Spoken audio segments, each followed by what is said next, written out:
Just ভিড়টা দেখো, ভিড়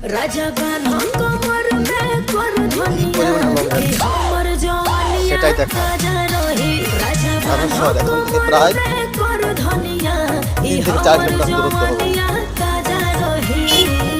এখান থেকে পথ চলা শুরু, রামেশ্বর মন্দির দেখাচ্ছে নেক্সট এপিসোডে। এগুলো কি গাছ বলো তো বন্ধুরা? এগুলো হচ্ছে বাদাম গাছ। কি সুন্দর ঘন সবুজ তরঙ্গ। লোকের ভিড়, বাইক তো বাইক, প্রচুর বাইক। হেঁটে হেঁটে পাগুলো ব্যথা হয়ে গেল আমার, আর পাচ্ছি না গায়ে ছাড়তে। দেখুন পেয়ারা চাষ হয়েছে পাশে, ফুলকপি, কিছু ফুলকপি বিক্রি হয়ে গেছে, কিছু নষ্ট হয়ে গেছে। আর এই পাশে দেখছে বাদাম গাছ। এই যেমন বৃষ্টি সোনামা, সোনামা যাচ্ছে হেঁটে হেঁটে মেলা দেখতে।